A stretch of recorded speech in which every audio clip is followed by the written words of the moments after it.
দুটোর মাথায় দাগ দিতে হয়, লাস্টের দিক থেকে না, লাস্টের দিক থেকে দুটোর মাথায় দাগ দিতে হয়, ঠিক আছে বাবা? তাহলে এটা কত আছে? 30। দুটোর মাথায় তো দুটোকে নিয়ে করতে হবে। আর তোমাকে ওখানে শিখিয়ে দিয়েছি যে তুমি কত 36 হবে, তাহলে 5 5 25। দেখ আমি বলে দিচ্ছি, তাহলে 5 5 25, হ্যাঁ কি না? আচ্ছা কোন অঙ্কটা বাবা? এইটা, হ্যাঁ ঠিক আছে। এটা এটা মিলবে না, এটা মিলবে না, ঠিক আছে? নিকটতম পূর্ণবর্গ সংখ্যা খুঁজি, হ্যাঁ এটা এইটা 3000 মিলবে না, বুঝলে? আমি শিখিয়ে দিচ্ছি। তাহলে 25। কি করছো তুমি? তুমি কি করছো? ধরো আমি দেখছি। দেখো অঞ্জরওয়ালা এবার ব লিখবে, তারপরে একবার তালবেশ লিখবে, তারপরে পেট কাটা অংশ লিখবে। লেখো গোটা লেখো, লেখো দেখো 5 কয় 10, 5 10, 3 মিলে গেল। তাহলে এখানে আমাকে দুটো শূন্যই নামাতে হবে, জানো? 5 ডাবল কত? 10। এখানে 5 ডাবল 5 হবে না, তো 5 সব সময় এটাকে 2 দিয়ে 5 দুগুণে 10। এখানে ফাঁক রাখবো, এখানে আমি কত বসাবো?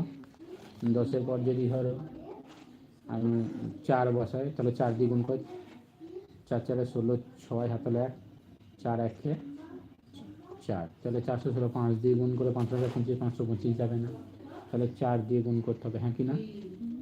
416, 6 কয় 10, 4 10, ঠিক আছে?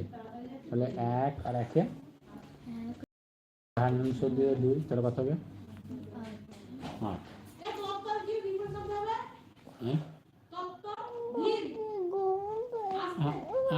হ্যাঁ ধীরে হবে বা ধীরে ধীরে যা তোমার হাইয়ের আমি এখনই কাজ করে দিচ্ছি। একটা ওই ইঞ্জেকশন আছে, ওই ইঞ্জেকশনটা যদি এখানে পুশ করে দেয় না, তাহলে হাই কি হাইয়ের বাবা শুধু চলে যাবে, হাইয়ের বাবা শুধু চলে যাবে, ঠিক আছে? তাহলে 84 হলো। বলেছে যে 3000-এর নিকটতম পূর্ণবর্গ খুঁজে, 3000-এর নিকটতম। তাহলে দেখো এখানে 54 ঠিক পরবর্তী পূর্ণবর্গ সংখ্যা, 54 ঠিক পরবর্তী পূর্ণবর্গ সংখ্যা দেখো 55 × 55 হবে, ঠিক আছে? দেখো এখানে 55 × 55, তাহলে 3025।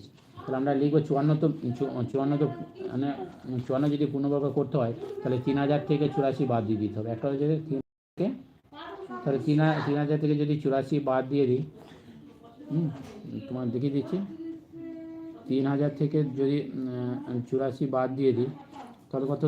এটা 2916 হলে মিলবে, তাই তো? 2900 হলো।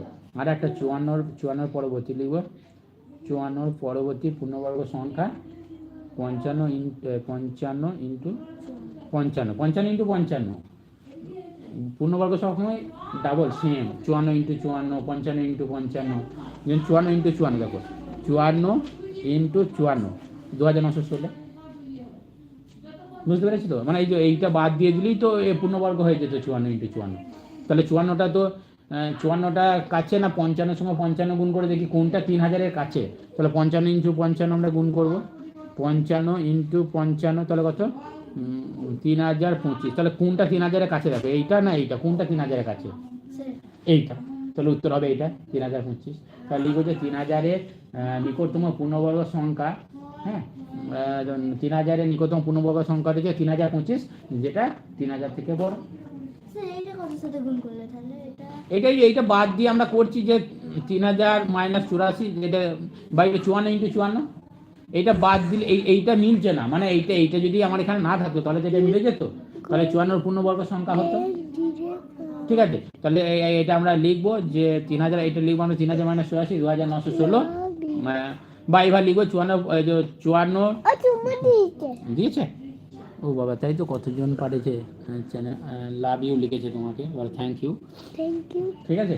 তো তাহলে এবার আমরা লিখবো যে এখানে লিখবো 54 পরবর্তী পূর্ণবর্গ সংখ্যা 55 × 55, ঠিক আছে? 54 পরবর্তী পূর্ণবর্গ সংখ্যা, এখানে লিখে দাও 54 পরবর্তী পূর্ণবর্গ সংখ্যা 55 × 55 সমান 54 পরবর্তী 3025। এবার কোনটা সবথেকে কাছে দেবে, এইটা না এইটা? তাহলে এইটা, তাহলে এইটা উত্তর হবে। তো বলো বন্ধুরা, আমরা আসছি, একবার লাইভটা অফ করছি দিয়ে আসছি, বলো।